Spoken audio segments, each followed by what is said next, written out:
Well, hello and welcome YouTube. Mr. Robbins back here with yet another brand new exciting video, all math basic course. And as always, it is an honor and a privilege to be serving you today, as it is every day here in my virtual classroom. Step on inside as we jump into section 1.4 of the Big Ideas Math Integrated Math 3 textbook on solids of revolution. Now, when I heard this title, interestingly enough, the first thing I really thought of was calculus.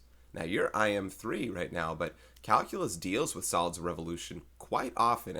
I'm not saying that like, oh, it's featured everywhere and sprinkled everywhere, but it is a portion of what you do a lot in what's called integration in calculus. And not that we're integrating, we're not dealing with integrals or anything like that, but welcome to something else that calculus happens to use. So it seems like an important topic in and of itself if you end up advancing that far. I mean, you can learn it then, but we're still going to use it here. And we've used solids before. I believe they're going to do some area and volume stuff here. I haven't really looked at the problems in full. We'll see what the examples provide and jump from there. Now, if you want to go straight to the problem set, you can go to the description section down below, find the timestamps of that. You can also download this PDF, and you can find the IM3 playlist as a whole. This is the very last section of our Chapter 1 stuff on geometric modeling. Without further ado, guys, I'm going to go ahead and get started. Spider-Man 2 is going to be playing in the background. Have some fun.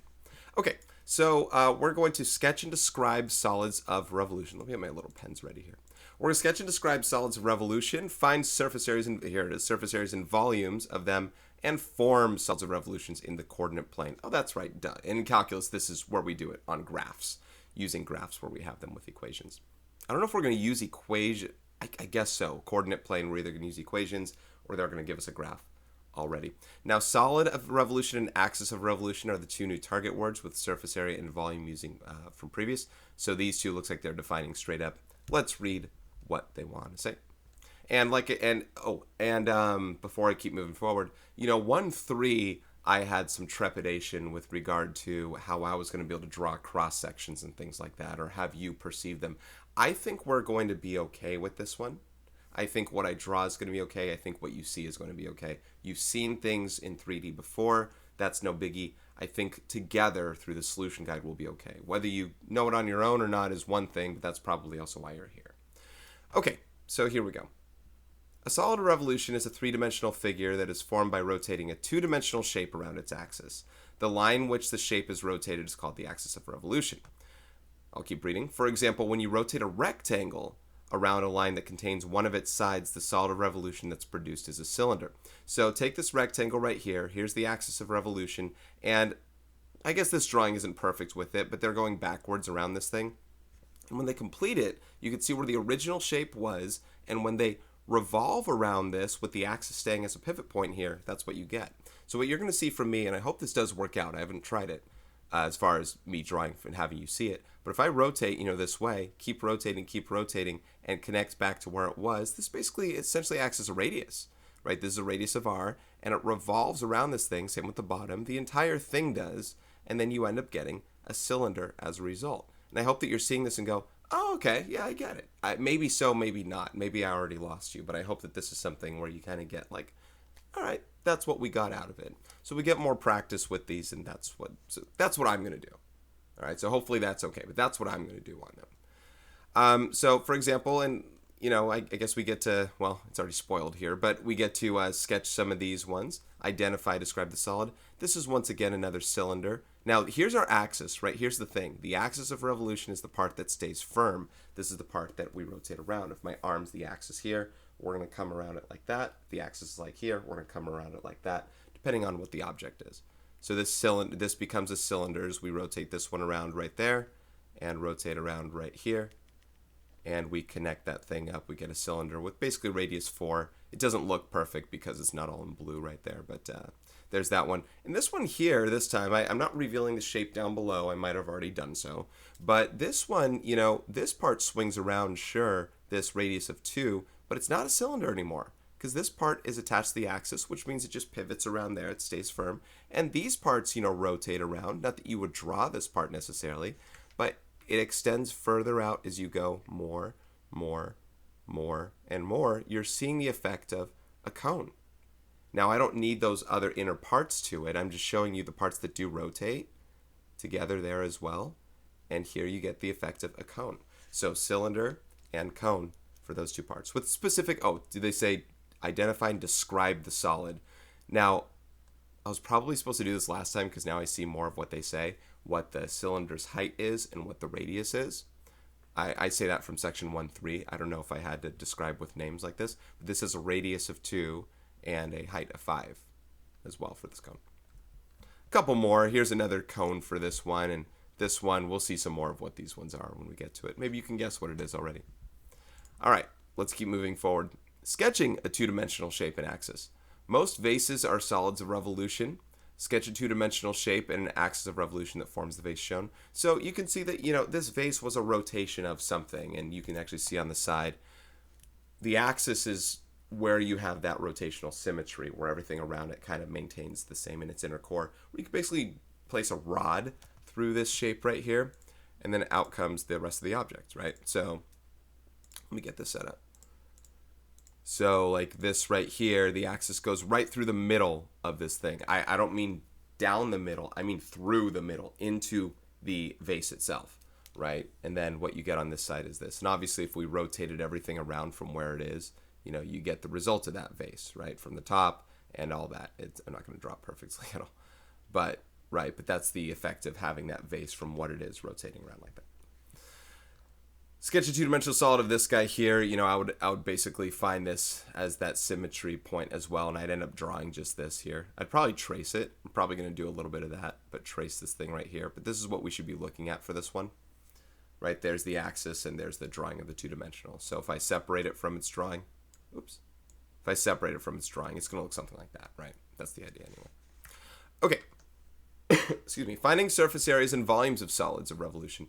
I don't have much more to say on this part other than what we've seen in the past, but you draw the thing and then you find its surface area and solid. So once you describe, I'm not going to try and figure out what it is from this. I'm actually going to be drawing the solid, right? And then I'll figure out, it's a cylinder with a radius of 6 and a height of 8. So for surface area, now you have to still know these formulas and such. It's something we used before, but I talk about lateral area plus base area. Circumference times height plus area of both bases, and we figure out surface area there. I'll let it calculate for itself.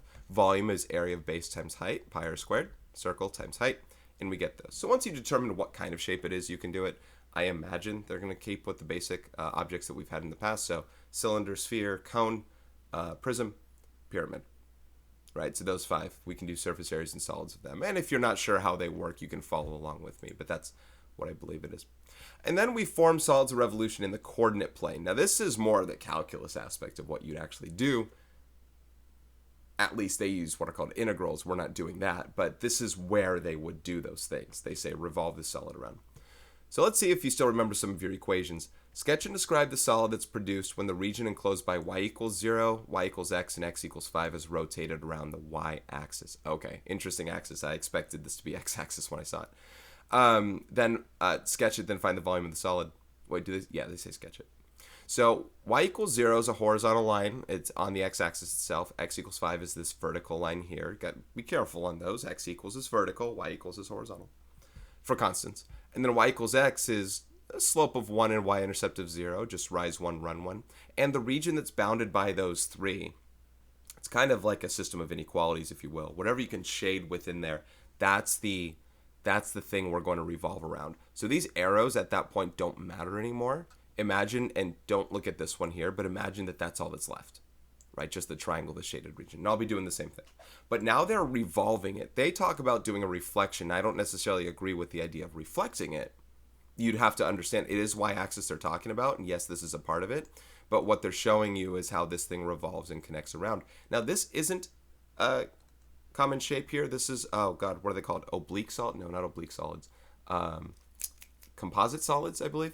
This is a composite solid where it's a cylinder with a cone taken out from inside, right? Imagine this being kind of a strange bowl where it's very solid right here on that triangle part. It's 3D around there. I think you've seen these objects with me before. And inside is hollow. So this inner cone is hollow. Did they say find the volume of this?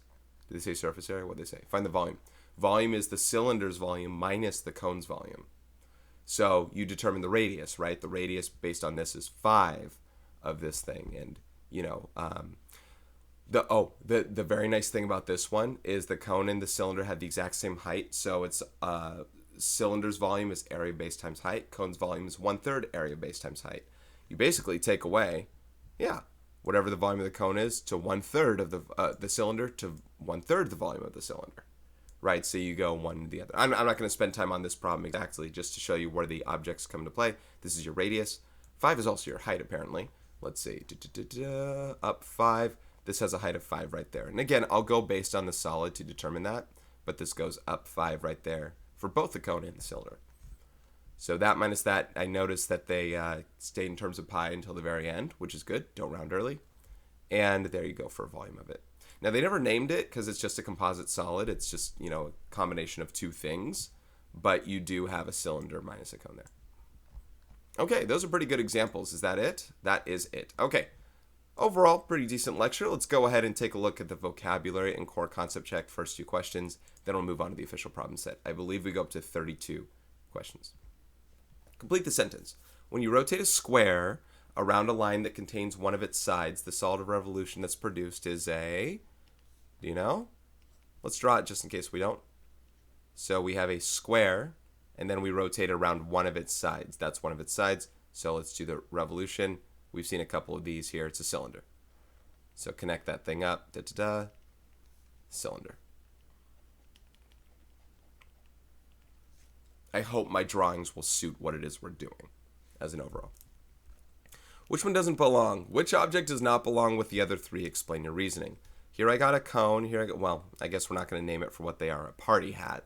But then we have some other things. Now, only one of these cannot be formed by revolving around an axis. And I'll kind of give you a heads up on that. I don't know if you've noticed so far, but everything we've revolved around has had circular edges. It's because we've had to revolve around it. It needs to keep the same distance around each time, like in a circular way, right? I even showed that with the cone before. I'll show it here as well. In this cone, we're not just revolving the bottom, right? Every aspect of it revolves around it. This part does.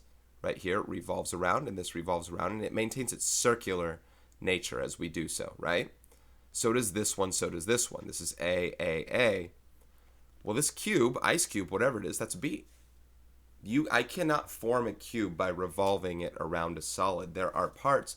There's maybe a center of this cube, sure, and an axis of some sort. Well, I guess not axis of symmetry, but some sort of planes of symmetry. But there are parts for which we can say, all right, there's a distance from here I can do this for. But the corners are farther away than the, the radius is farther out than the apothem of this, say, bottom of the cube right there. Right, that distance is not the same distance as that. So I can't make B out of revolving around a solid. They say explain your reasoning. So I can't revolve around an axis and form B. The ice cube cannot be formed by rotating around an axis. I was going to say axis of symmetry. Axis of revolution. If I've been saying axis of symmetry, I apologize. It probably has axes of symmetry, not an axis of revolution. It does not contain curve edges.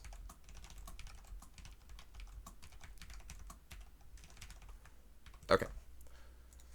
Okay, that's where we're going to finish with number 2. Now we're going to go on to the official problem set, guys. So again, if you want to download this below, you can.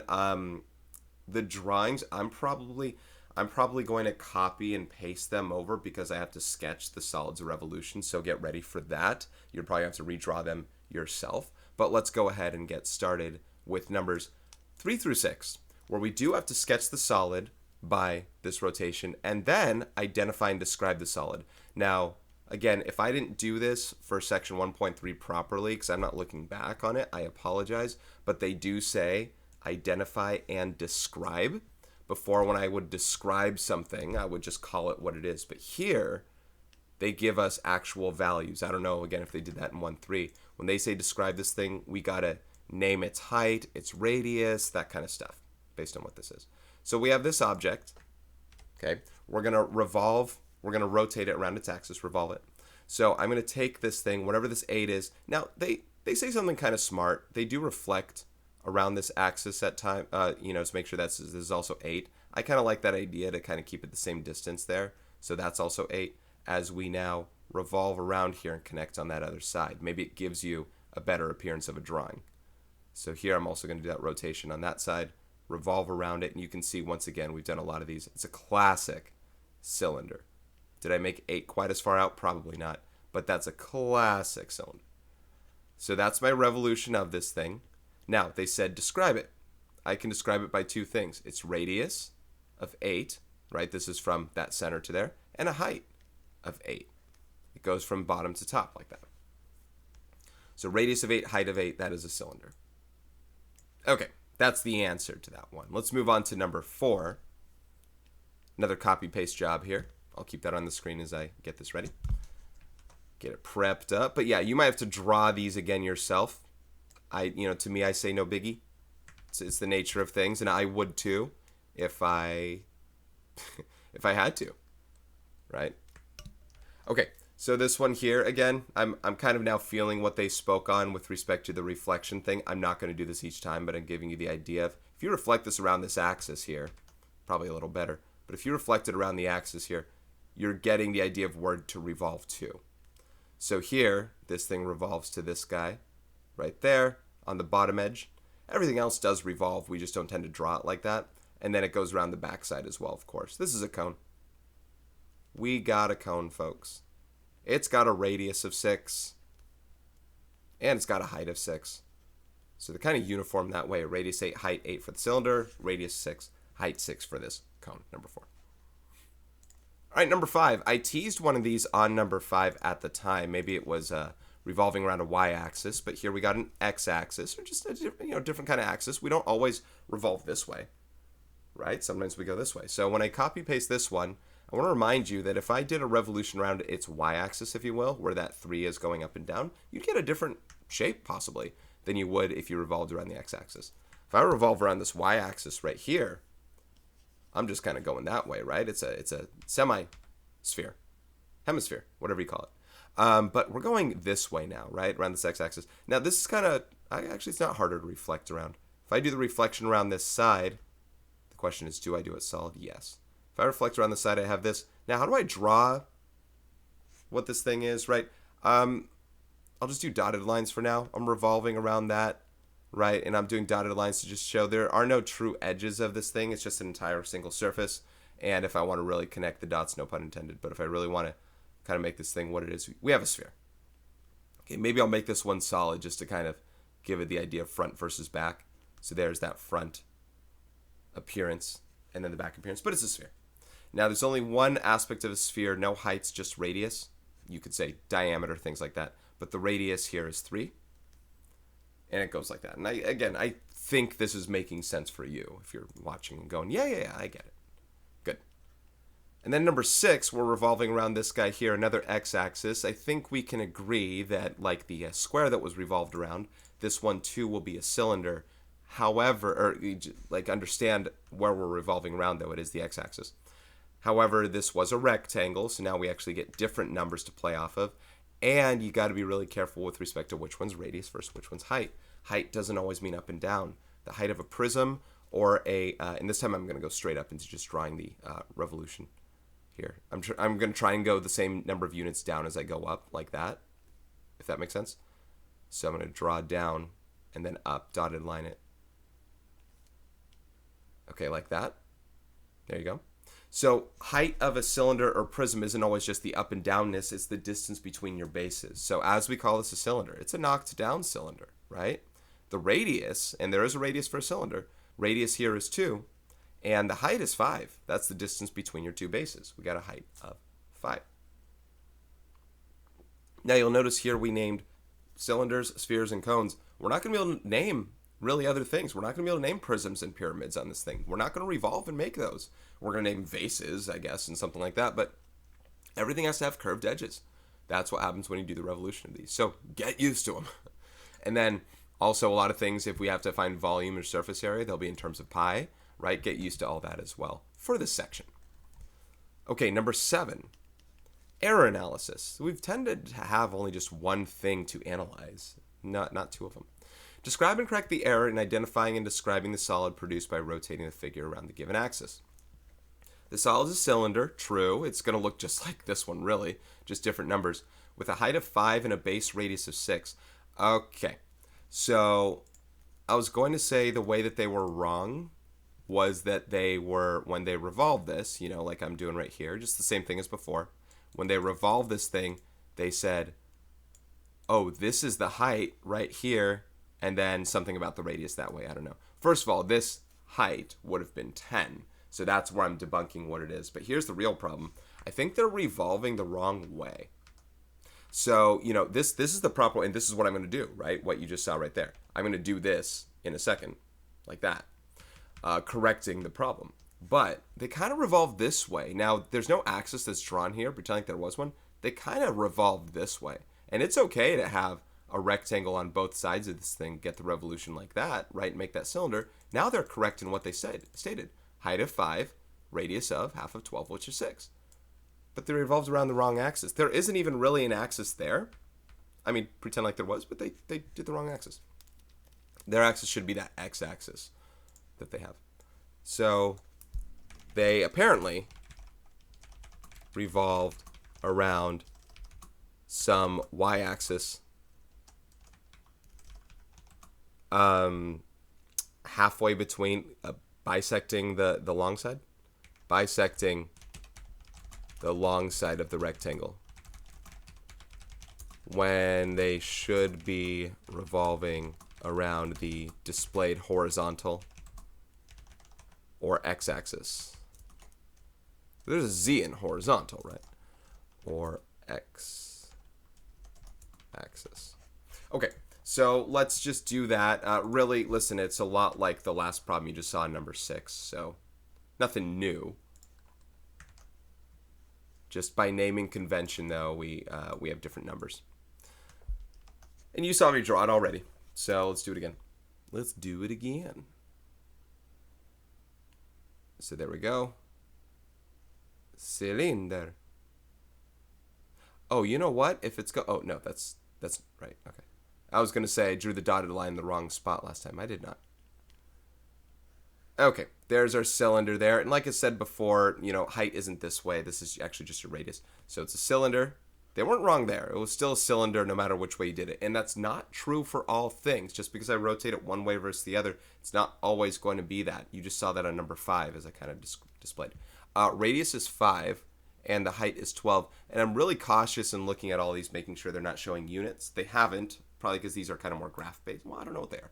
But there haven't been any units like centimeters or inches or something like that. But if they're there, make sure you note them.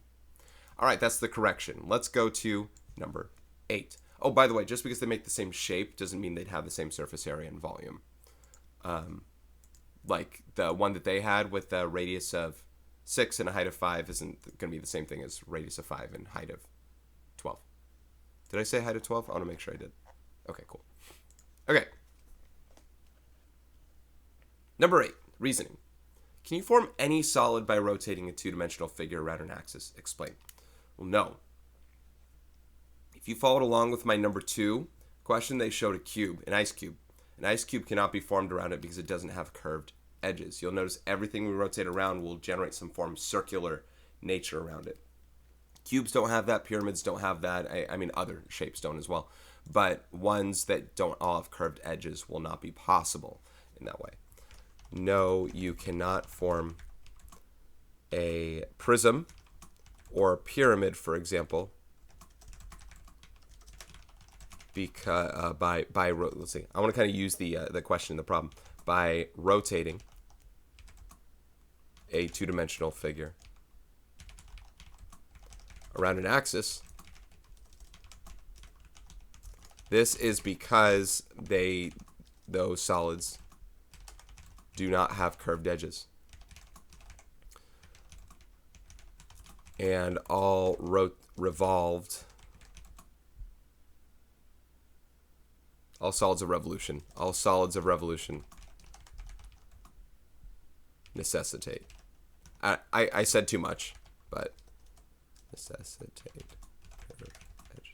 Not only curved edges, but equidistance, right? It's always going to be circular, too. It's not like you're going to be a little longer in one portion than the other. Just because my drawings that I make kind of have that, like, this looks shorter than that, it's not truly, right? This is also 8. It's just that 3D look at it. We're looking at it more frontally, but we got to give it a 3D appearance as well. Okay, let's go to number 9. Or rather, numbers 9 through 12. Sketch the solid of revolution, then identify and describe the solid. Sounds a lot like the previous ones, only we don't have the initial drawing. So a square with side length 4, rotated around one side. So now we're actually coming up with the appearance that we do have. I got to get my arrow stuff ready for the axis. So we'll have that. I got my square tool, right? I have a lot prepped and ready for me to go. So you're going to be doing something like that. Okay, so that is a square, and they said a side length of 4. So all these are 4, really, right? 4, 4, 4, 4. I don't know if you have to really name them all, but square. Okay, so identify and describe the solid. So after we do the sketch, another cylinder. Again, there are only 3 or so different types of shapes that we can make, at least conventional types, that are cylinder, sphere, and cone. So get ready for some duplicate in some way each time there. So here's our cylinder. Now, I created my own axis here. I decided to do one vertically. They didn't restrict me in that case. And I tend to, whenever I tend to do these, I tend to make that one, like that doesn't look as long as that one. And I think that's where the reflection thing is probably better off. But I forgot what I was saying. Oh, I'm going to make sure to do different kinds of axes unless they force one on me. So it's a cylinder. We got a radius of 4. Didn't say about inches or anything like that. It's a height of 4. So that's number 9. Number 10. A rectangle with length 6 and width 3 rotated around one of its shorter sides. So when we do the rectangle, make sure that the 3 is the one that we rotate around. Now, I'll do this one vertically as well for room's sake, right? If I did it horizontally, then when I rotate, it would go really tall, and I don't think that's worth doing what we're going to do. So let's go this way again. Let's do a rectangle. Make it about twice as long as it is wide. 3, 6, 3, 3, 6. Sure. Now, this rotation is going to have to go on that other side. So for my sake, guys, I'm going to do a copy and paste on this one. I'll do it dotted and thinner just to kind of show you where we're going. Because I want to go that long on it. You know, if I did rotate it otherwise, it probably wouldn't make it that long. But that's what we're going to do. We'll rotate around that side and connect up like that and get back over there. Another cylinder. That hasn't changed. Oh, I got to label this. This is 6. This is 3. And 3 and 6, sure. And we'll keep going on this bottom part and do the same thing. Another rotation of the solid. Dotted line in the back. And at least solidify this edge. There we go. Another cylinder. Now, very specifically, it said rotated around one of its shorter sides. So I believe what they mean with that, right? When it says rotated around it, I think they're meaning that the shorter side is one of the pivot axes. Anyway, so it's a cylinder. The radius in this case is 6, and the height is 3. Now, would it change if the height was 6 and the radius was 3 when it comes to volume and surface area? Yeah, I imagine it would, right? So there's that one on number 10. I ended up kind of taking up a lot of space still. Let's move this over. The benefits of having software to do this with, folks. I get to move anything I want. You're probably asking me to slow down. You can pause the video. You can go 3/4 speed, half speed. You're like, I'm still drawing this. You got to use a tool. That's no fair. Nah, pshoff. Number 11. A right triangle with legs of lengths 6 and 9 rotated around its longer leg. So we're going to rotate around the 9. That means 6 is shorter.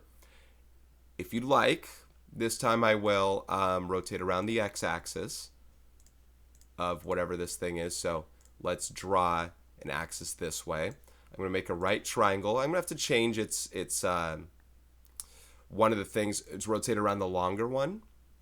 It's a longer leg of 6, so I need to make a longer leg. Sorry, longer leg of 9. I'll make this one kind of the 9 and that one the 6, and I'll do some labeling. So I got a right triangle. I have 9. I have 6. And let's go. So this rotation, it's going to make a cone, but this cone is not upright. Party hat style. It's kind of a knocked over party hat, if you will. Getting down 6 units. Again, it does not look as long down there as it does up top. Let's do this. Let's bow it out, and I'll do the dotted line thing here. I think without seeing the dotted line, people kind of get the misunderstanding of what they're looking at. So I'll make sure to get it like that. So there's the 6, there's the 9, there's the cone. There we got it. Radius is 6, height is 9. Just because I have it knocked over doesn't mean that's not still height. From circle, center of circle to its apex. Okay, and let's go number 12. A semicircle with radius 10 rotated around its diameter. So, I'll go vertical again. A semicircle. Now, I don't know if I have a semicircle tool. Oh, I do. Okay, it's gonna look like this first. Let's see. Shrink it a little bit, actually. Shrink it, thin it, rotate it. There we go. Maybe shrink it a little bit more. All right, there's my semicircle. The radius is 10, not the diameter, but it said rotated along the diameter, right? So this is 10. It's rotated along the diameter, rotated around it, so this is where you're going to get a sphere. So this is where I can, over here and on the other side, I get to connect that one. Maybe that helps me come up with the idea of its appearance. So I can now draw the rest of that circle connected up like that. Not circle, but sphere. Oh no. Oh no, oh no, no, no. Not great. So maybe solidify this guy a little more so. Get that revolved around there. Hopefully you're seeing the sphere concept. There it is. Now, this still is a radius of 10. And that's all I'm going to point out, right? The diameter is 20. I don't know if they want that. Just you double the radius. It's not an independently known value. If you know the radius, you'll know its diameter by doubling it. So I'm just going to name that. Okay, let's move forward to numbers 13 and 16. Ooh, actual objects. Sketch a two-dimensional shape and an axis of revolution that forms the object shown. Now this is one where, like I said, I can be better off by doing a copy-paste job. I'll try and not, I might do it for most of them as an ultimate reveal that it works out exactly like that. For now, I am going to do copy-paste just to give you the idea of what it is we're actually looking at and doing. Maybe after that, I can try without it because you don't get that same opportunity, right? Unless you have this worksheet or something like that to draw on. So when it comes to this football, understand that a football has an axis that when you revolve around it, those things have that circular congruence. Now, that's not using the y-axis. If I use this y-axis here, I would have something that kind of bows out more like this, but it's longer on this end than it is on this end. So it's not like I can do this and, I revolve around it and there's my football. It doesn't work like that because this is incongruous with that. These are not the same. This is one length, this is another length. So we have to do it around, its spiral axis. And think of when you throw a football and it spirals. It's going to be more like this. I don't even know if it's actually straight up, whatever. I'll do it more like that. It's more like this, right? That's the football's axis of symmetry, and then it revolves around that. Now, in order to revolve around that, we need its original two-dimensional shape thing to go, which is this guy. So I'll just do the tracing of this, and this is kind of what we're looking at. This is the original item that we have, and this is when we revolve around it to get it. So my answer, if I delete the football, if I just move this, the answer is this guy. Right? That's what we get out of it. That's what you're trying to do. Now, was the axis perfect? I imagine they'd probably want you to just go straight horizontally across, but I'm trying to give it that would be an answer. That's number 13. I don't know if there's, let's see, sketch a two-dimensional shape and an axis of revolution. So that's it. There's my axis, there's my shape. I revolve, I make a football. Cool. Let's keep moving. Let's go to number 14. A peanut, which I'm deathly allergic to. You can't throw a peanut and have it spiral like a football, but it would have the same spiraling effect. The axis of revolution, again, is horizontal. Right? The peanut, it's not like, again, it's not vertical. It's not like we go this way and it revolves around circularly, like that. No. You were going this direction here, clearly, once again. Axis like that, and we're working that. So I'm giving you the idea of the tracing. I'm going to do that over here now. But that's number 14's thing. Again, horizontal axis of revolution. And a peanut, I guess more so, it doesn't indent very much. It's a little smaller here, a little bit of indentation. Gets a little bigger there and down like that. Okay. Mr. Robinson's enemy is the peanut. So again, if it revolved around here, this is what it would look like ultimately when it kind of is, going around like that, right? There's your peanut. But this is the drawing we're going to make out of that.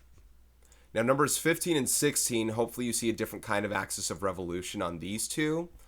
I know I'm moving ahead when I say 16 as well, but these seem to have a vertical one. And if you saw the lecture portion with that vase, you probably understand what I mean. If I could stick a rod through the center, not down the center, but through the center, literally into the hourglass in this case, It's looking like that. And 16, the same thing. So let's just get the idea of those two, and let's make the drawing freehand on our own after that.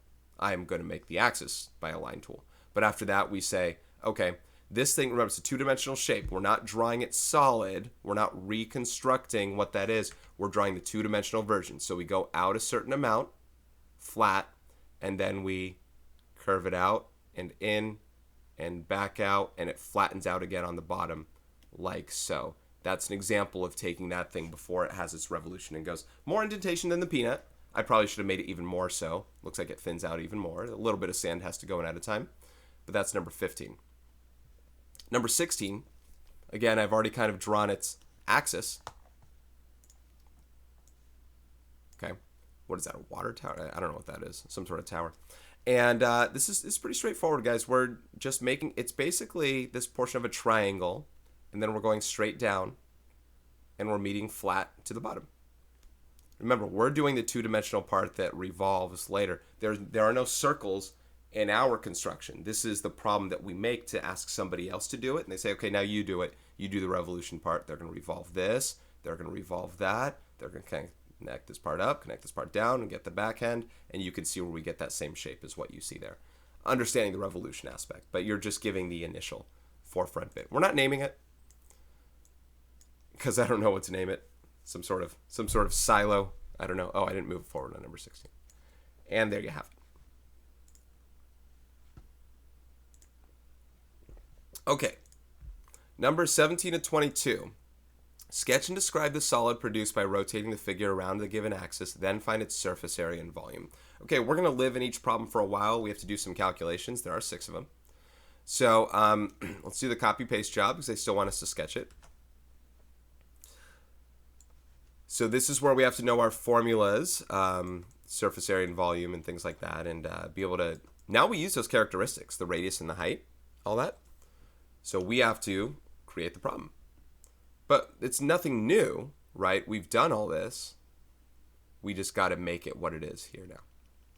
All right, radius of 10, height of 12 for this cone. So it is a cone. Radius, now it's good to identify these this time because you're actually going to use them. Height is 12. Now I'm going to find surface area volume. Let's start with volume. Volume of a cone is 1/3 area of base times height. Area of base is our pi r squared. Pi r squared times height. So this is what we're going to do straight up. I got to get my calculator ready as well. 1/3 of 12 is 4. 4 times 100, 10 squared, is 400. So we get 400 pi. This is square units. I'm going to kind of get into that mantra of like saying that stuff. I know there are no inches or anything like that. But 400 pi square units for that. And let's do 400 times pi. 400 times pi. And I'm getting 1256 point, I'll use 2 decimal places, 0.64. 1256.64 square. Oh, cubic units. I said square. I'm sorry. Cubic units. Volume, volume, volume, volume, volume. Okay. That's the volume. Let's go to surface area now. Surface area of a cone, you have your lateral area, your pi RL, slant height. We don't have slant height yet. We got to find that still. Plus pi r squared. I'll be erasing this. I'll just replace it in a second. So your L we still need to find here. We have a 10. We have a 12. We need to find L, slant height of this guy, in order to work that out. So we have 10 squared plus 12 squared equals L squared. I don't think it's a Pythagorean triple, so get ready for some square root biz. 144. So L squared is 244. L is the square root of 244. There's some simplification to be had. Let's figure that out as well. If you divide 4 out, you get 61. So 2 root 61. 2 root 61. I want to get an exact version of an answer before I move forward to the final part. So now that I have that, I do have the radius of 10 and height of 12. So we have pi times 10 times 2 root 61. That's not a 6. Plus pi times 10 squared. So this will be 10 times 2, which is 20. We get 20 pi root 61 plus 100 pi. That's an exact answer. Sure, square units. It is surface area this time, so it is square units now. I I will be using the calculator, and I look forward to doing so. I don't like seeing an answer like that. So 20 pi root 61. Root 61 plus 1 hundo le pi. 804.89 square units. That's blue. Let's do that in black. 804.89 square units. Okay. Not in terms of pi anymore. There is our final. Questions? Okay, let's move on to number 18. So that was one question, right? Number 18. We have I was going to call it a square. It's not. It's a rectangle, right? Let's go on to that guy. We got, give me 1 second here. Okay, I'm trying to decide, I'll do this on the next thing. 18. Okay, we got a rectangle. We're going to revolve around its, I guess, x-axis. I can call these x and y-axis. You're comfortable with that, right? We're going to make a cylinder. Not new.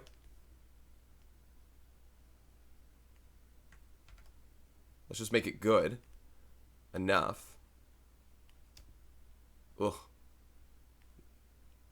No wonder why they recommend we do the reflection thing. Honestly, as much as I boast about, hey, I have my technology and stuff like that, this is easier to freehand on paper than what I'm doing there. All right, so we're reflecting around that guy. We got a cylinder. Now we are dealing with decimals in these things, so these aren't things I'm going to be able to really do in my head. Radius is 6.1 units. The height is 6.8 units. Once again, the height is the distance between your two circles in that cylinder. I'm going to start with volume again. Volume is area of base times height. So area of base times height, we already know that the height is 6.8. The area of the base, however, I can say pi r squared, right? Straight up. Pi r squared times the height. And I'll give you an exact first, even though it's going to have a lot of decimal carryover. We're going to have 6.1 squared times 6.8, 253.028. There's still pi. This is cubic units. Now let's round it. Times pi. 794.91.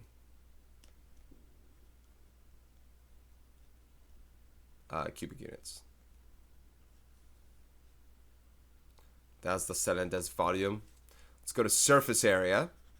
This is lateral area, circumference times height, 2 pi times radius times height plus 2 pi r squared. It's the area of both bases. 2 pi times 6.1 squared. Okay.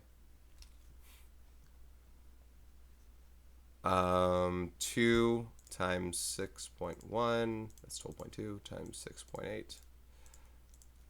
82.96. I'm trying to see what commercials in the background. Sorry. I'm trying to see what they're advertising. Pi plus 2 times 6.1 squared. I never figured out what the commercial was. 74.42 pi. When you add that with 82.96, you get an exact of 157.38 pi.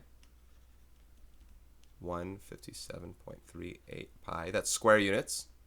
And now we play the rounding game. Times pi. 494.42. 494.42 square units. So again, nothing new when it comes to solid things that you might have done previously. Okay? We're leaving that the way that it was. But we had to sketch the thing to begin with. So hopefully the calculation stuff you're okay on. You're like, I've done it. I feel good.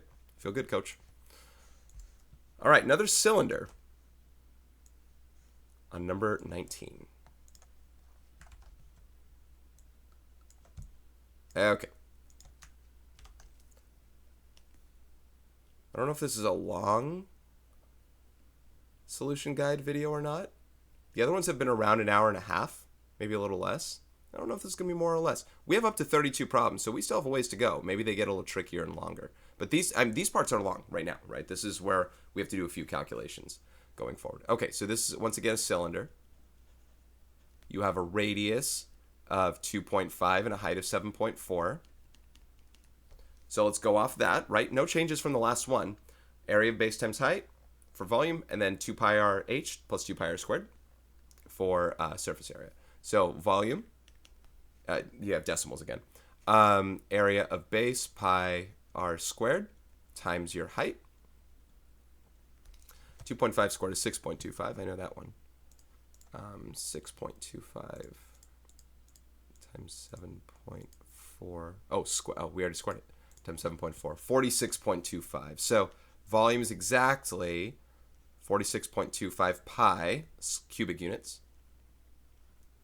And when rounded, oh, is Peter making his payphone phone call? Yep. He's explaining to MJ. Hey, MJ, it's Peter. I want to tell you I'm Spider-Man. 145.30 cubic units when rounded. Okay. We got... I love this movie. I kind of want to watch it. Guys, do you want... Can I just watch this instead of doing surface areas? All right. Circumference, 2 pi r h times height, lateral area, plus 2 pi r squareds, the area of both bases. I was going to write 6.25. I was jumping the gun. 2.5 squared. That being said, I should be good on that back one. 6.25 doubles 12.5. So I'm going to have all faith in the world that I got that one right. And 5 times 7.4. Is that 37? Let's try that. 5 times 7.4. I could have done this in my head. 37. 37 pi plus 12.5 pi, which is 49.5 pi square units. Now, what is that approximately? Well, that's where the calculator is going to be used. 49.5 pi. 155.51 approximately. 155.51. Oops. Okay. All right. That's our volume and surface area for number 19. We're halfway through these ones. Number 20. Number 20. What kind of solid will we be getting, y'all? Everyone say it. Or I'm gonna Blue's Clues this thing. Dora the Explorer. Let's go. All right, everyone. What happens when we revolve this semicircle around the y or vertical axis? What do we get? Sphere. That's right. Now, I'm not going to say I never was a kid, but I was never cognizant as a kid of whether I would, yell at the screen or whatever. I'm very interested in watching a kid do that and say, do they time it right? Do they practice this like live and say how long does it take for them to respond and stuff like that? I'd love to actually watch like a Dora live, Blue's Clues live kind of thing. Hey kids, what is it? They'd be so engaged. Okay. It's a sphere. Ain't it? The radius is 8.2, and that's all we're going to go based off of, right? Whoops. There's no height to this thing. Our volume formula, surface area formula, are all just based off radius. Volume of this guy is 4/3 pi r cubed. 4/3 pi times the radius cubed. And I'm really going to let the calculator help me out this time, because I don't think it's even worth writing an exact answer this time. When you have a fraction with a decimal, that's really a no-go for me. That's where I kind of draw the line, and I say, well, I either have to 8.2 cubed times 4. I either have to convert this decimal top. This is 2005.472. When I divide that by 3, it's not an exact answer. So if I'm going to round something that's in terms of pi, that's no good. So I'm just going to calculate. I'm calculating everything right now. So I'm getting approximately 2,309.56 cubic units for the volume. So no exact answer to be had. Surface area, meanwhile, and you probably are sitting there going like, I don't care about exact answer leading up to it. And that's fine. I do. In this case, I'm not going to as much. Surface area is 4 pi r squared. So 4 pi times 8.2 squared. And this one I can get exact, right? There's decimal but no fraction. So 8.2 squared times 4, and I'm getting 268.96 pi. And then, square units, and then I'll go ahead and do the times pi. We're getting 844.96. No pi. No pi for you. Okay. Okay, that's number 20. Let's go to number 21 and 22. Almost there. Oh, okay. So these ones, now I don't know how to name it. They are composite solids. Well, this will be a composite. I can name it from the two things that we have, object 1, object 2, things like that. But these are composite solids, guys. So we're either going to have to add, or in maybe some cases subtract some parts of these to find the actual volume. Right? So this is 2 cones. This is 2 cones, right? When I revolve around here, that radius of 2, it applies to both portions of the cone. For once, I think I actually made this one wider on this side.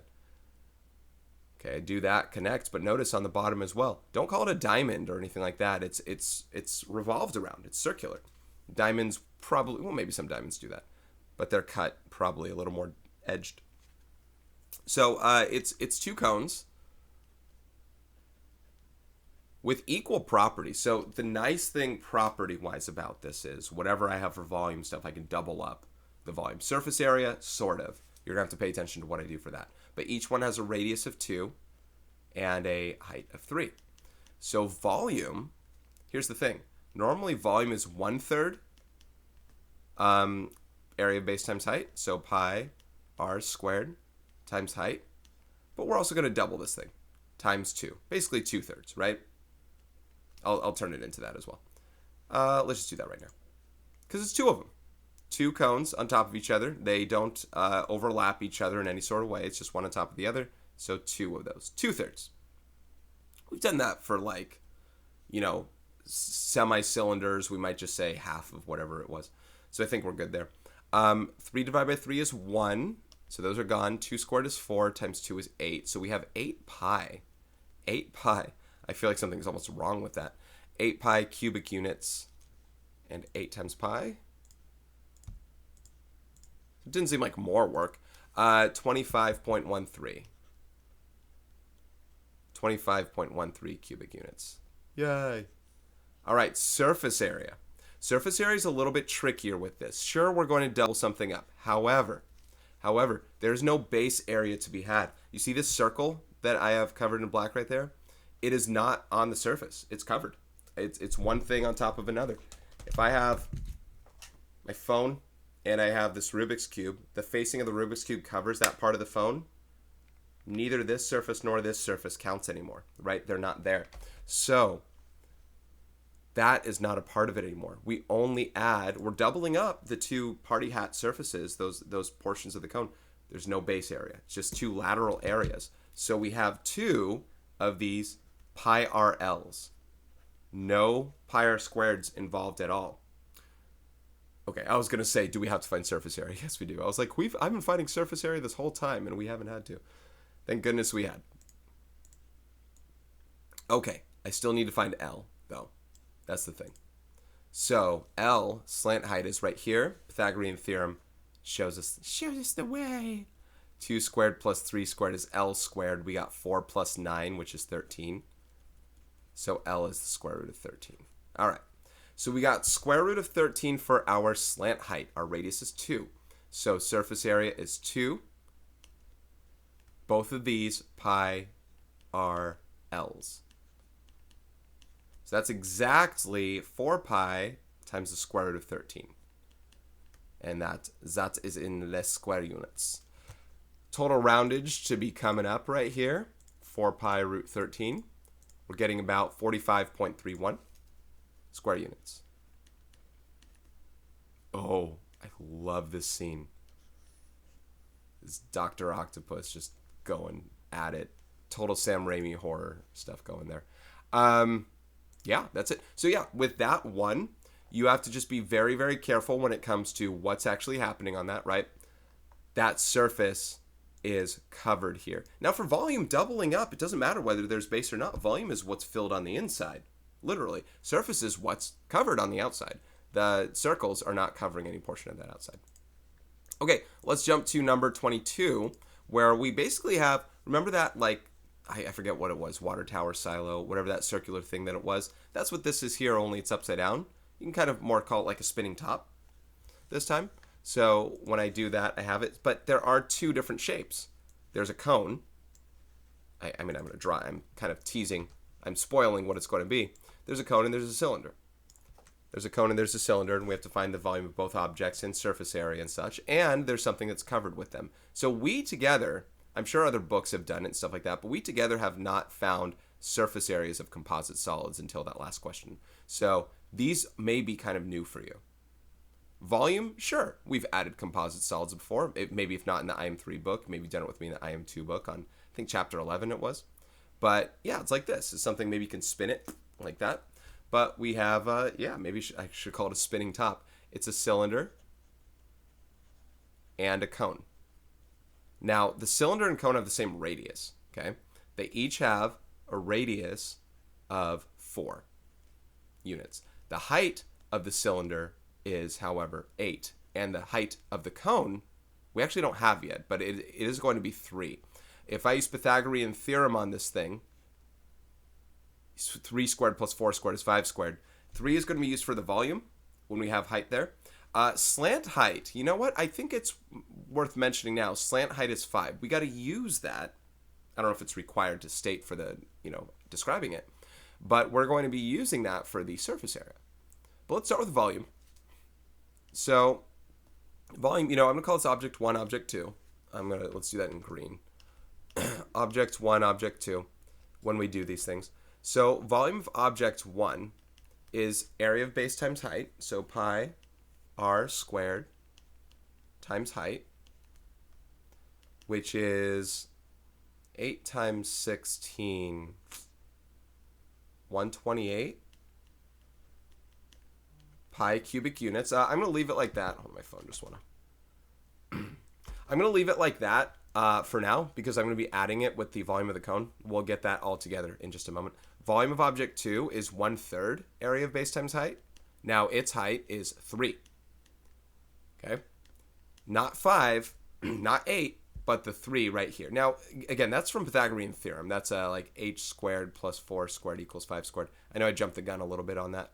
H squared plus 16 is 25. H squared is 9. H is 3. So 3 units on that for height.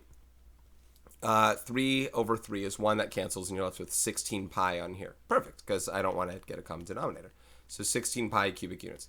So the volume of the total of both of those together, we just add them.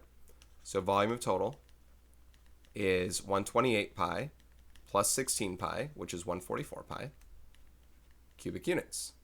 Whoops, pi cubic units. Now we do the rounding. So we had an exact, and 144 times pi gives us 452.39 cubic units. There you have it. Okay, so there is the volume. Let's find surface area. Now, surface area of this is like surface area of the other one. This portion's covered. So remember on the cone, we only added the pi RL, the surface area of that top, or, like right here, just pi RL, and we doubled it. There were 2 of them. This time we're just going to add party hat, pi RL.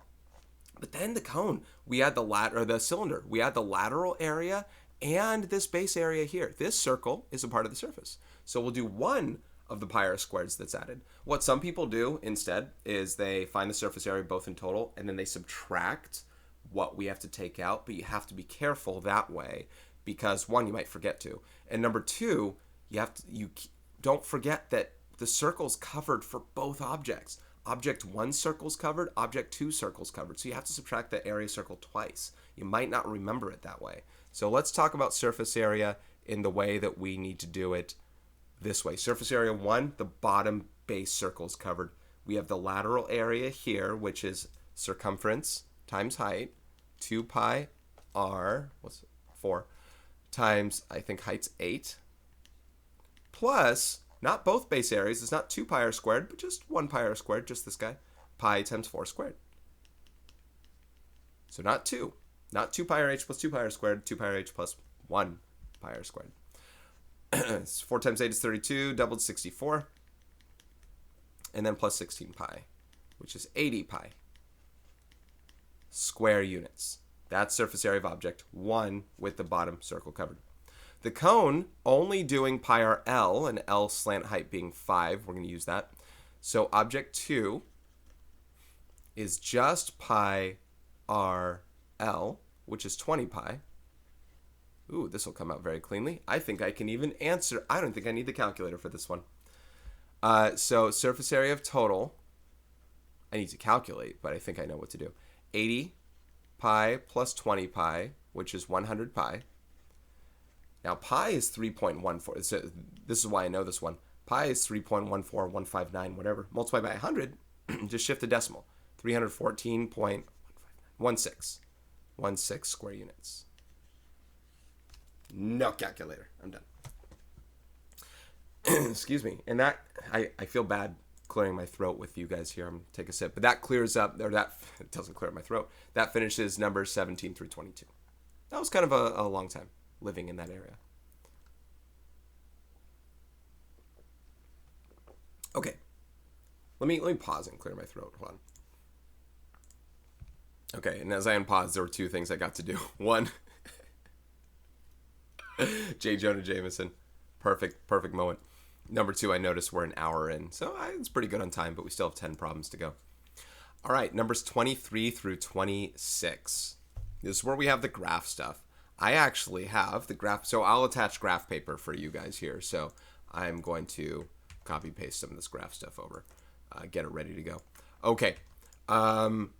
Sketch and describe the solid that's produced when the region enclosed by the given equations is rotated around the given axis, then find the volume of the solid. No surface area. Hopefully I stop myself before I find surface area stuff. So let me write these. So we got x equals 0, y equals 0, y equals x plus 3 as our system of things we bound by, and we're going to rotate around x-axis. So I already know that it's this guy we're rotating around here. Maybe I thicken it out and get it set. Maybe not that thick. One less thickness level. There we go. Let's x equals 0. I'm trying to decide how thick I want to make all these. I guess the same thickness. X equals 0 is this guy. Y equals 0 is this guy, which covers up what I had. And y equals x plus 3. That's a y-intercept of 3 and a slope of 1. So it goes boop, boop, boop, boop, boop, boop, boop, boop, boop, boop, boop. What did they... Am I missing something? Solid that's produced... Oh, I see. What's more important is going to be right here. I see. I was going to say, how far do I go? So anyway, I got this drawing here, or this line, like that. So what we care about with all this is probably a little too zoomed out for my taste. What we actually care about is just this right here. Give me a sec. It's just this guy right here. So I said what I would do is kind of erase what's there afterward. Hopefully I can and just give you the idea of the drawing. But we have those 3 things. Here's the region that's bounded, that's bound by those 3 lines. So that's the only part that I actually care about when it comes to this drawing. So let me get rid of those, or at least shrink them up or something. Let me delete them. Because I have all these dotted lines I have to get rid of too. So that region, right, that triangle. So now I can maybe draw that a little like that. Okay, it's a little small. Apologies. Maybe next time I'll make more sense of what kind of thing we're going to be bound by, and I'll do it a little better. But now we got to sketch and describe the solid, do all that. So we're going to rotate around the x-axis, and we're going to make, and this can be to scale now, because that is a radius of 3, and I get to go there. This is a cone. It's got a radius of 3, and it's got, there we go. So it's a cone with a radius of 3, and it looks like a height of 3. And there are still units, still no, centimeters or anything like that.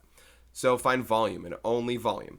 So volume is 1/3 area of base, pi r squared times height. 3's cancel, and 3 squared is 9, so we get 9 pi cubic units. And 9 times pi, we've probably done that before, I don't remember it. 9 times pi, around 28 something. 28.27.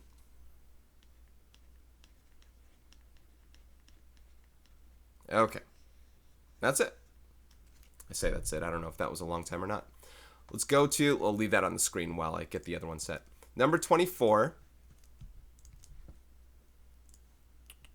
X equals 0, y equals 0, y equals negative 2x plus 5. So I'm going to prep this one a little bit better this time. I think I can make it bigger. Meanwhile, not be so concerned about this bottom. If I know what I know about this drawing, I don't really need this.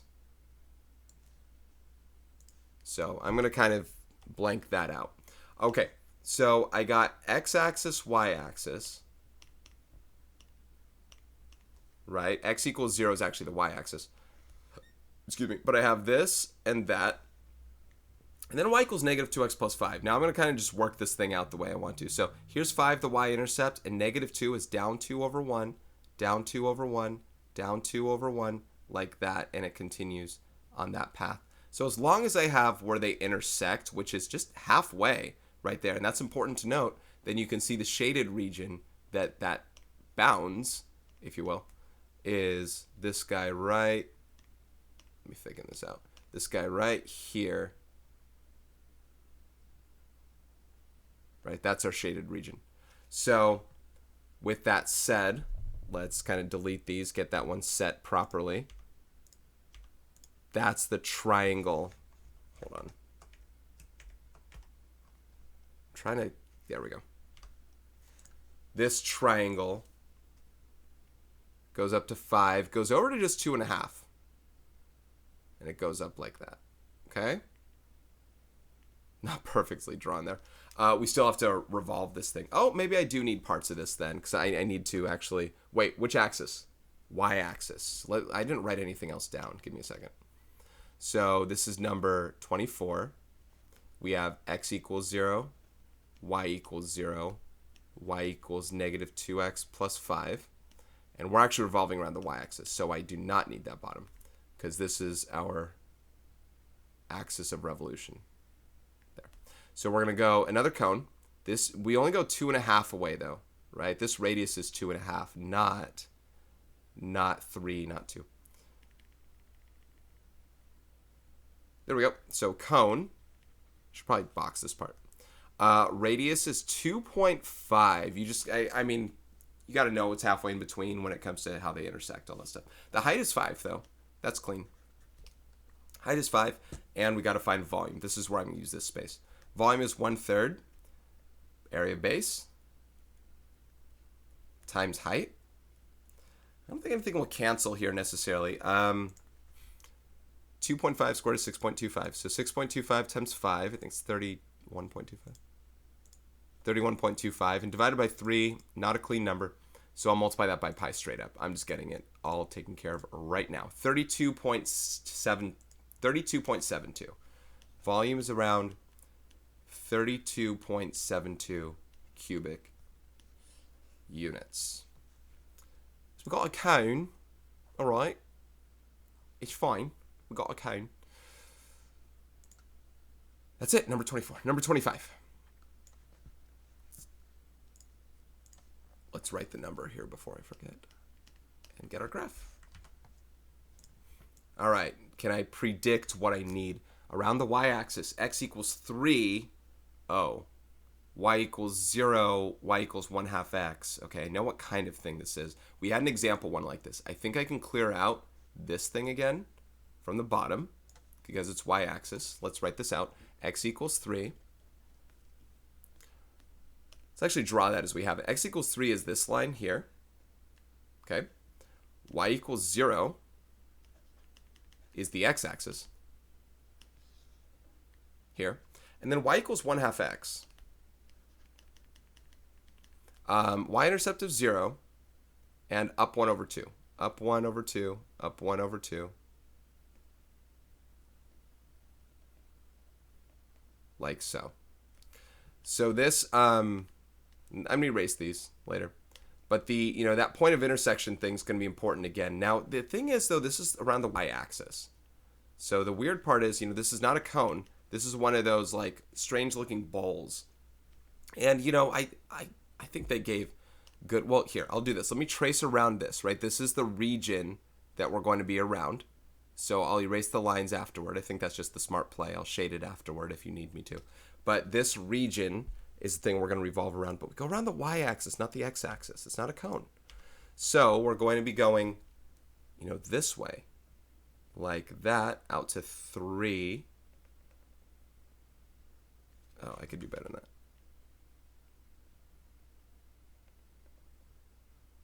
Could have done better than that. Anyway, we're going out to 3. And the same thing happens here. Now, hopefully you're going to understand this drawing. And this only goes up to, what, to 1.5. Okay? There's a cylinder. And there's a cone inside that's subtracted out. This is where it gets a little murky. And I should dotted line really both of these. Dotted line here, dotted line there. So let's fix all that. So hopefully you have that understanding that it's hollow on the inside for the cone's sake. I can't really name it other than cylinder minus cone. And I guess there's a dotted line around there for the cylinder part. What's a cylinder minus a cone? It's a strange kind of bowl like that.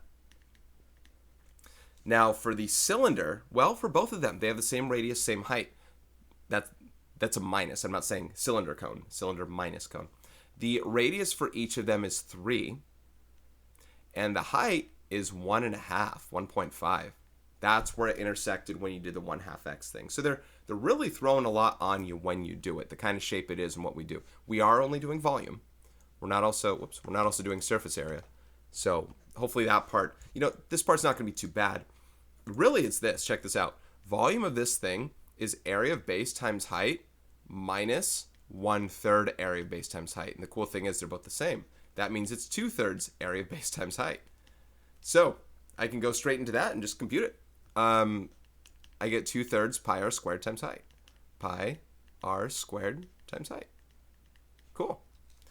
Now 3 squared is 9, divided by 3 is 3, times 2 is 6. 6 times 1.5 is 9. I think we get 9 pi. Now, we saw it before. What was it? 28.27? I can't remember. Hold on. 9 pi. Yeah, 28.27. Hey, see, I do remember some things. 28.27 cubic units. Now, that was after the subtraction of what was there, right? Taking the 2/3. And hopefully that wasn't too tricky with respect to what I stated, but that's what we do. Is there just one more? Yeah, number 26. Number 26. Let's see if it's a weird one. X equals -4. Y equals 0. Y equals X. Okay, I think this one's going to be less weird. In fact, I think it's a cone. X equals -4.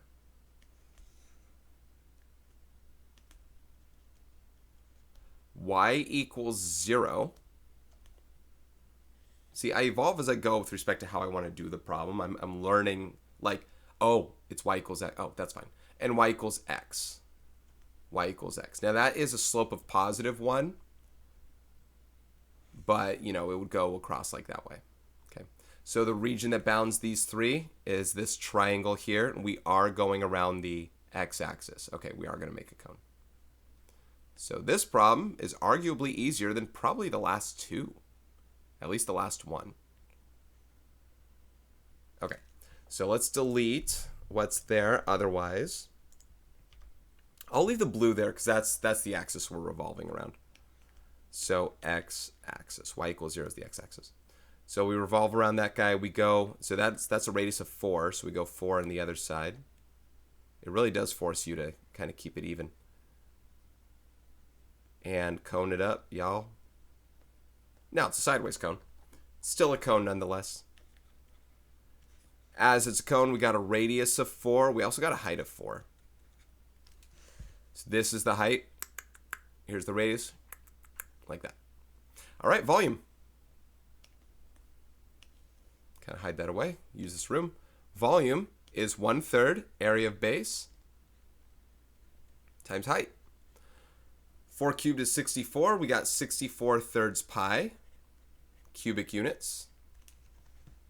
Don't know that one, but it's going to be close to 64, a little bit more. Close to 70. I'll say around 60. Around 70. I'll say around 70. 64/3 pi. So 67.02. Darn it. 67.02 cubic units. Halfway between 64 and 70. Almost virtually. Okay. Cool. That one actually wasn't too bad. Quite quick. All right. Let's move on to number 27. Making an argument. I love these. My friend is always wrong. Your friend says when you rotate the figure around either the x-axis or y-axis, the resulting solid is a sphere. Is your friend correct? Explain. Well, yeah, your friend's wrong this time here. My friend. I stated this one, actually. It was almost literal to a T, and I stated this. Your friend's incorrect because rotating around, I'll draw them, but around x-axis is a sphere, y-axis is a hemisphere. My friend is incorrect. Just prove by a counterexample. Rotating around x-axis would indeed result in a sphere. However, rotating around the y-axis would result in a hemisphere. Okay, so let's copy and paste it twice. Copy it once, paste it twice. So one of those, one of those. All right. So x-axis, yes.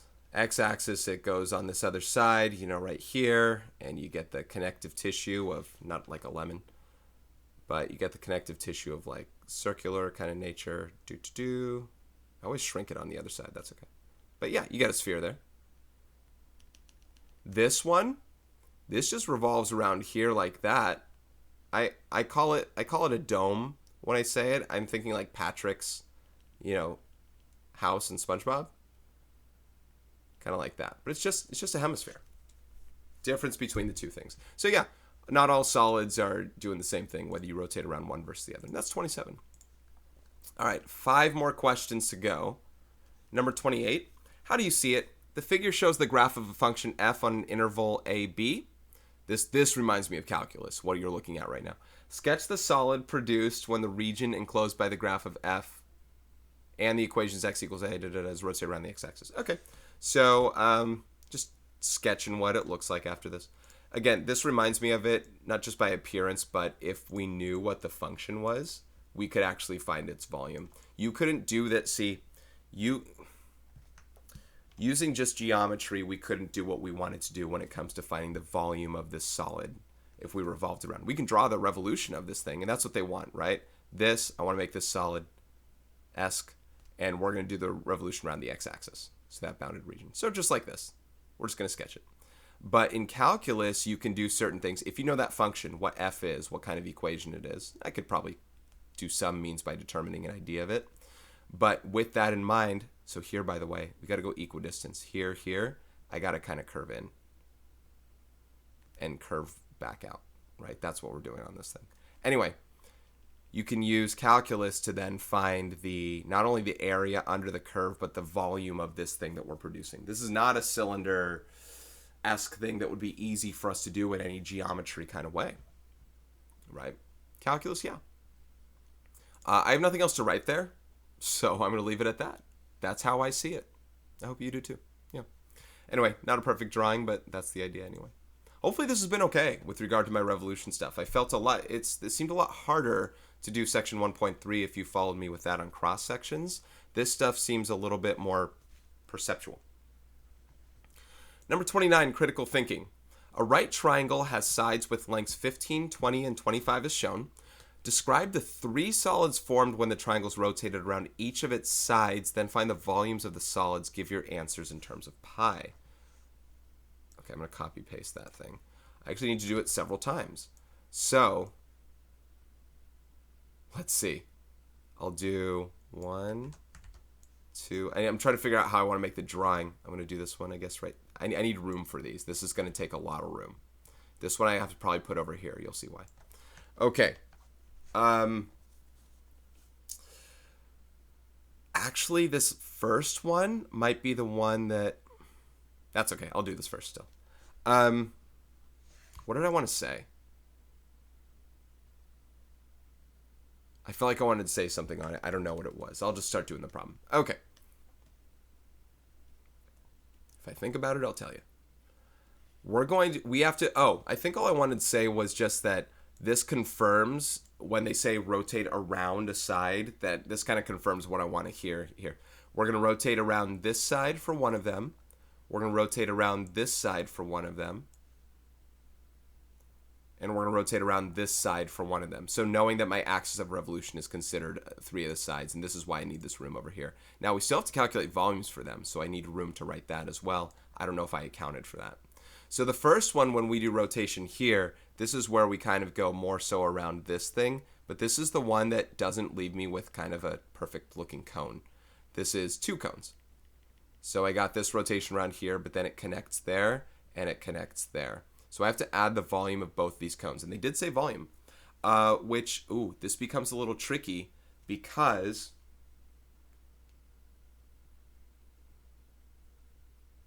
and I'm curious. Sorry, I'm thinking in my head because I don't know this answer. Is the volume of this thing the same as the volume of a cone that's as far out right here and just goes in with that same height? Maybe. Actually, it would be.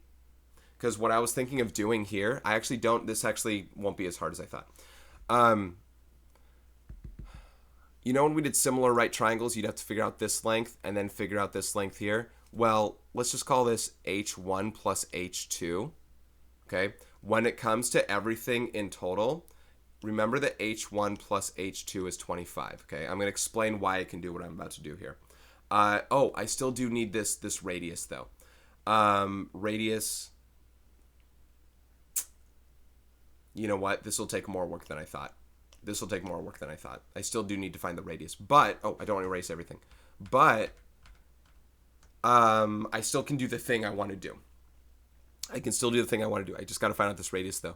Pythagorean theorem won't quite get me there here because 25 is this whole thing.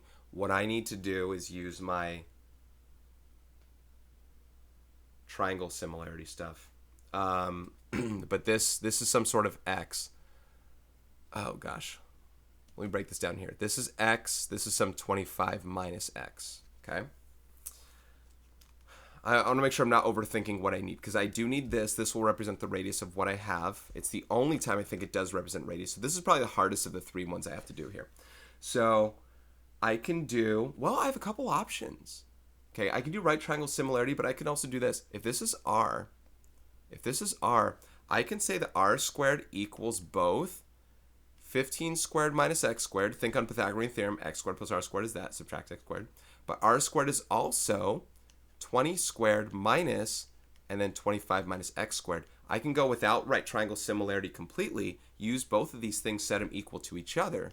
15 squared minus x squared equals 20 squared minus 25 minus x, quantity squared. And then solve for the x that way and use that to solve for r. Maybe that's more work than I needed, actually. I'm trying to think what the easiest way to do this is, because if there's x, I still need to find x in order to find r. I don't think that changes. And these triangles aren't similar. Oh, the triangles are similar.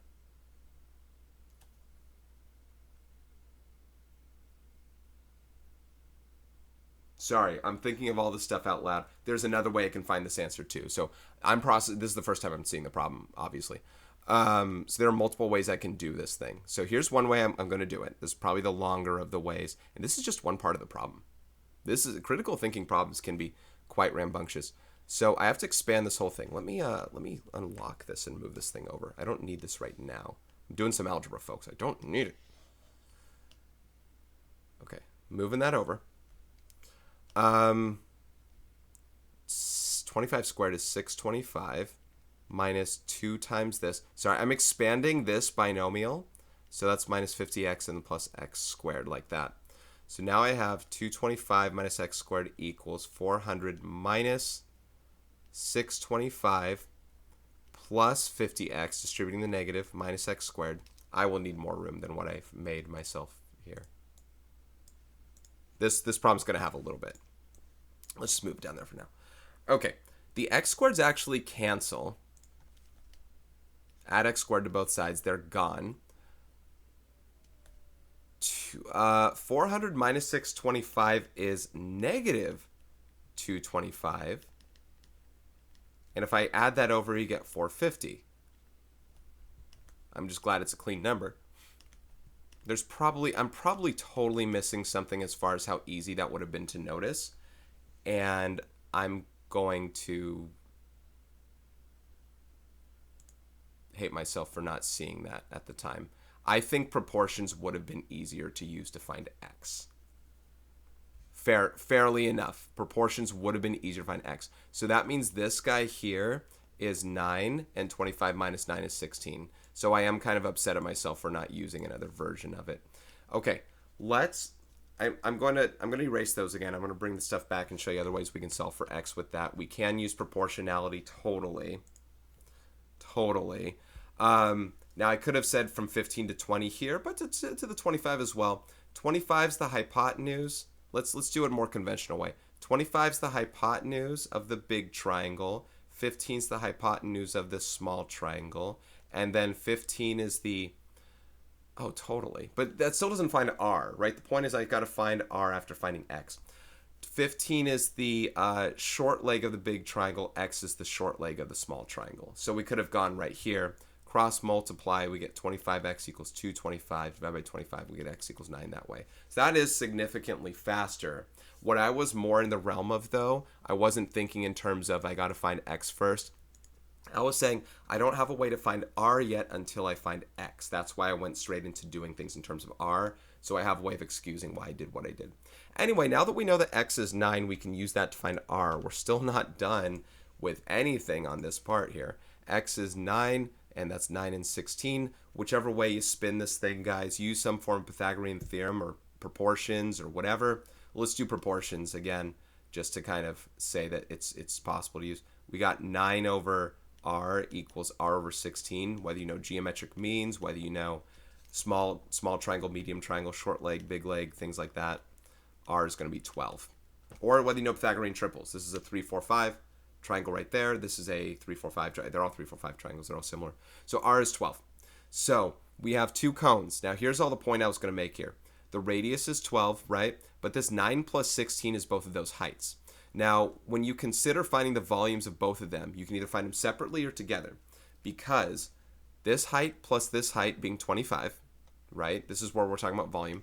Volume is 1/3 area of base times height, pi times r squared times 9 plus 1/3 pi times r squared times 16.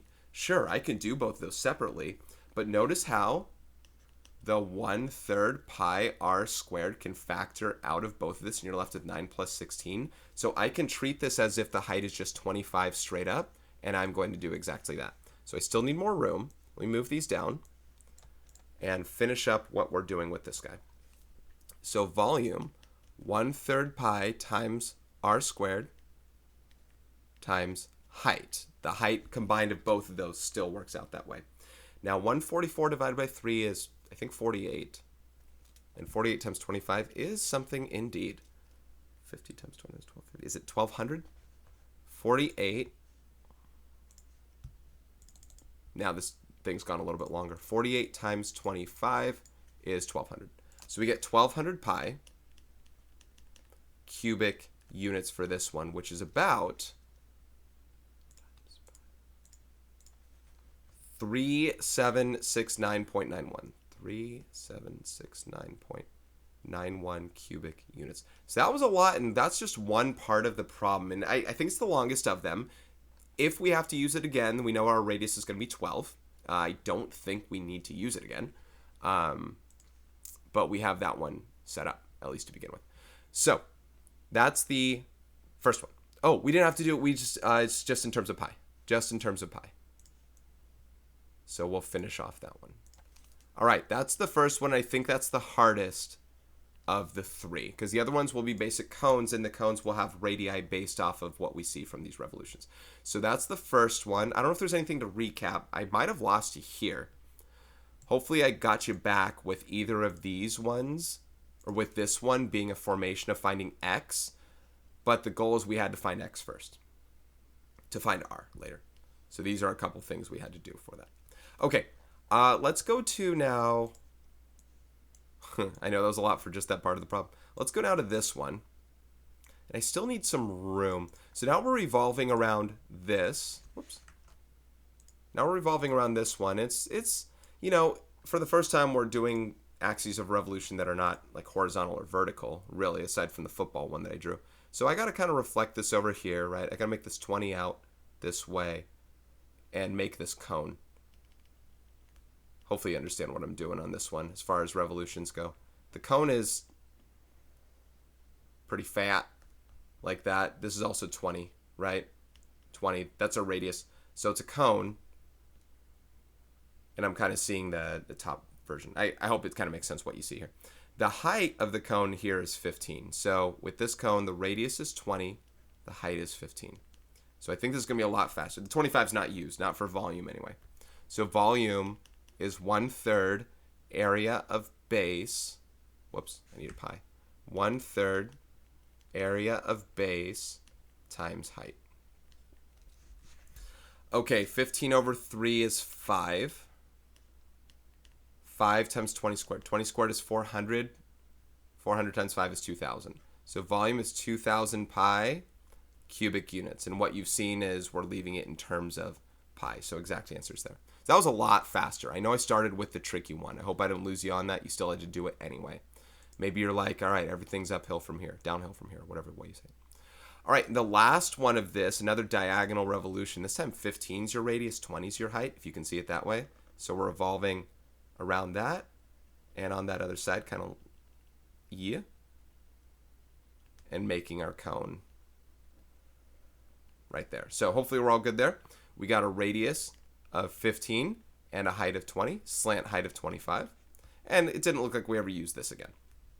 So volume here, 1/3, wait, the other one was 20 and 15, right? Is it the same answer? 15, 20, 20, 15? No, you're squaring a different thing this time.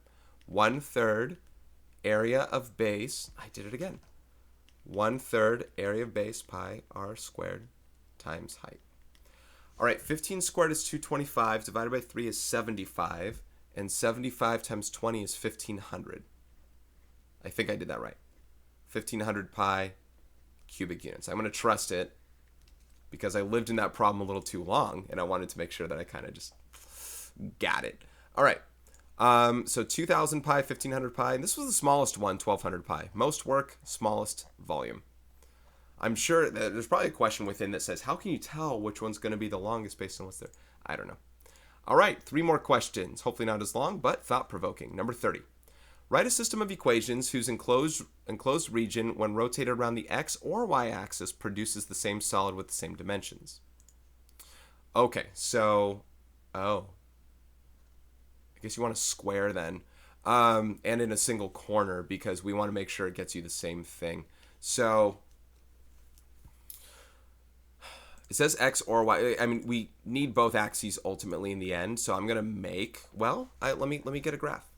Give me a second. Copy, paste. Okay. So here, you know, x and y, they're already clearly defined. You kind of just want to square, right? You want to square in a corner in one quadrant. You don't put baby in a corner, but you put a square in a corner, right? No matter what square length you want, like 8, side length 8, something like that. You want this to be happening because what's going to eventually take hold here is if I rotate around the y-axis, it'll go, you know, this way as a cylinder, right? Boom. Height, radius is 8, height is 8. If I go around the x-axis, it still forms a cylinder, you know, like that. Boom, boom, boom. Radius is 8, height is 8. So you need some sort of square in a corner to make that happen. I imagine you can make a rectangle like that as well, because when I rotate around y, it still becomes that. When I rotate around x, no, that's now 16. Okay, maybe not.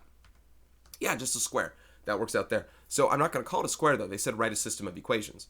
So what you need is the bound regions for these things. So what are the 4 regions that make this? I'll make these blue and thicker.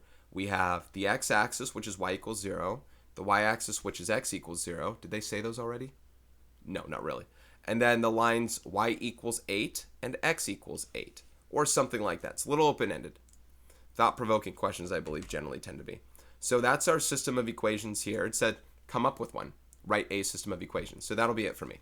So I'm going to do x equals 0, y equals 0, x equals 8, y equals 8. You want some form of a square, I do believe, and that should be my answer. Whether you rotate around x or y, same shape, same solid, same volume, same dimensions, radius of 8, height of 8, that kind of thing.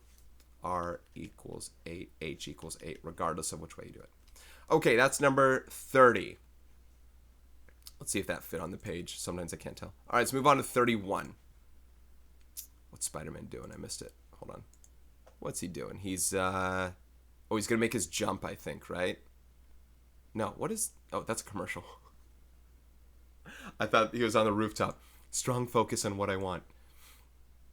I was like, I don't remember that shot. Number 31. The solid shown is a type of torus. Sketch a two-dimensional shape and an axis of revolution that forms the torus. Yeah, this one, because there's no center, right? I won't call it hollowed out. It's not like we're subtracting anything from it, but because there's no center, there's nothing made. I wonder if I should do something on this side.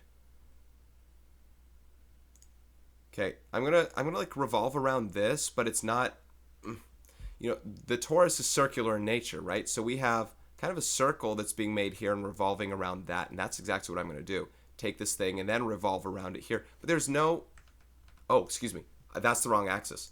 It should be a y-axis. We're revolving around a y-axis here, and then, well, I'll still make an x-axis kind of, if you will, so you know exactly where I'm kind of doing it from. There's the orange. But we're going to revolve around the black. Okay. Let me do that again. Let's use the line tool. We're going to revolve around the black right here. So we want, you know, a circle here. I guess I don't really need the orange for it. Because if I just give you this and I say revolve around this thing here, the black is what we need. Right? So the idea is, and there's that symmetry thing we tend to do. Draw it symmetrically over on the other side and then connect what's there. The outside connects here, the top connects here, right? The bottom connects here. It all rims around basically like that, and on the other side, boom, you can see the aspects of why this thing is what it is in this way.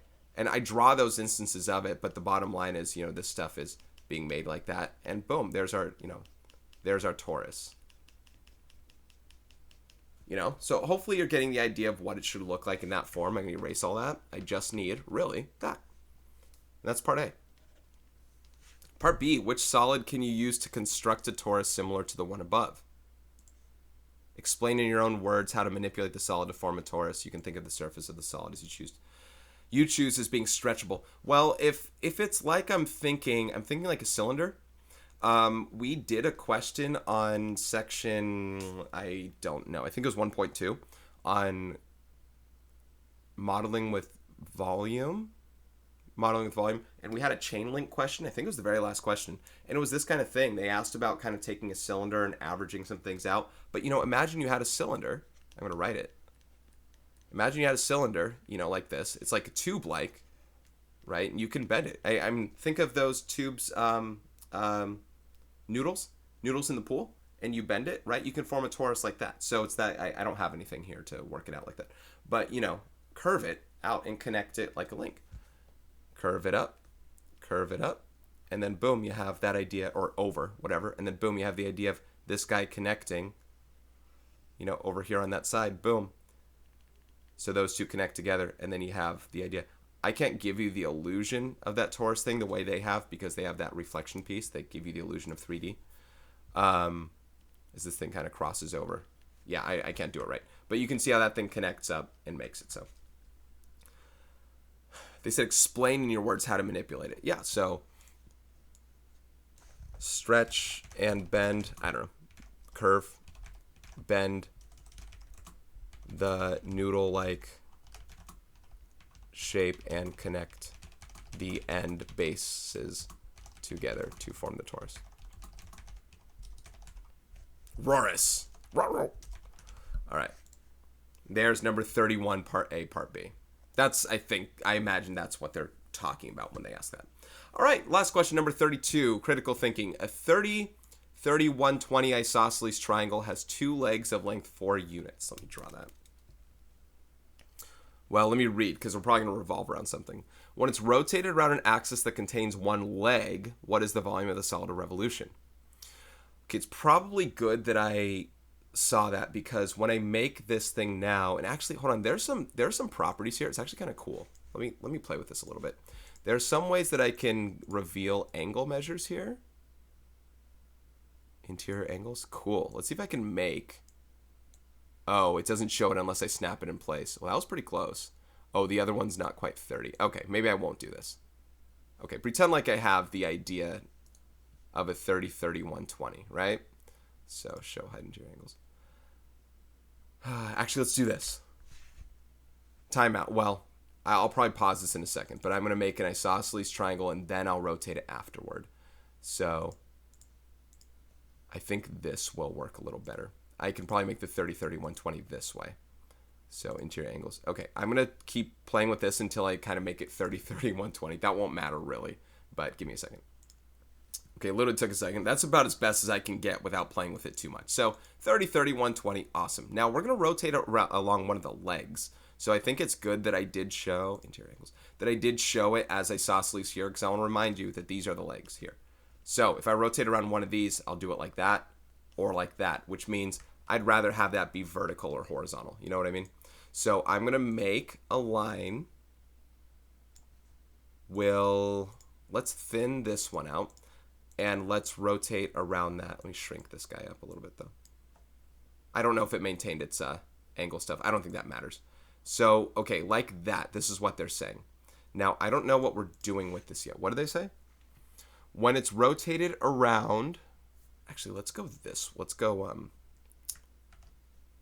like that. When it's rotated around this thing...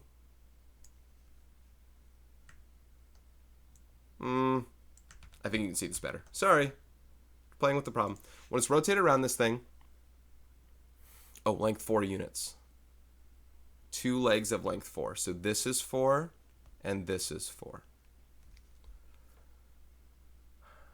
What is the volume of the solid of revolution? Oh, okay. So what we have here, we're going to rotate around this guy, like, that. I guess I'll do it with the bottom as seeing into the hollow bottom. So we have that there, but remember, this part is invisible. Well, let me dot it then. This part is hollowed out here. This part is not, right there. That's all good. So that's 2 cones. If that's right, yeah, it's 1 cone minus another cone. So we got to find the volume of both cones, subtract one from the other. Excuse me. I'm trying to get this 4. Hold on a second. There we go. Okay. The thing we need, I don't know if it's the hard part or whatever, but the thing we need is this height right here. We need it for both of them because whatever this, I'll call it x though, because x plus 4 is the height of this cone. And we need the radius. Right? We need r. So we still need some things for it. So it's a 120. I think this is where it's important. It's a 120, 120, 30 isosceles triangle. The original one, and I'm going to just redraw another one here. The original triangle that we have. What did I say? 120, 120, 30? It's a 30, 30, 120. So the original thing that we had, if these are 30 and it's isosceles, this 120 can be bisected when you draw an altitude. You get 60. So it's a 30, 60, 90. Now, if each of these are 4, half of 4 is 2. Oh, this part will be easy. And this is 2 root 3.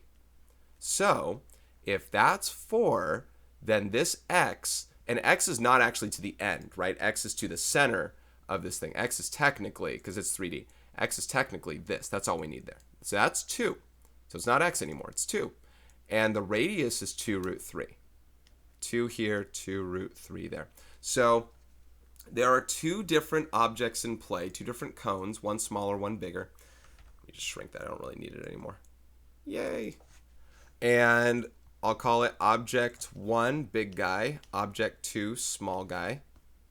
So for volume, the radius of both is 2 root 3.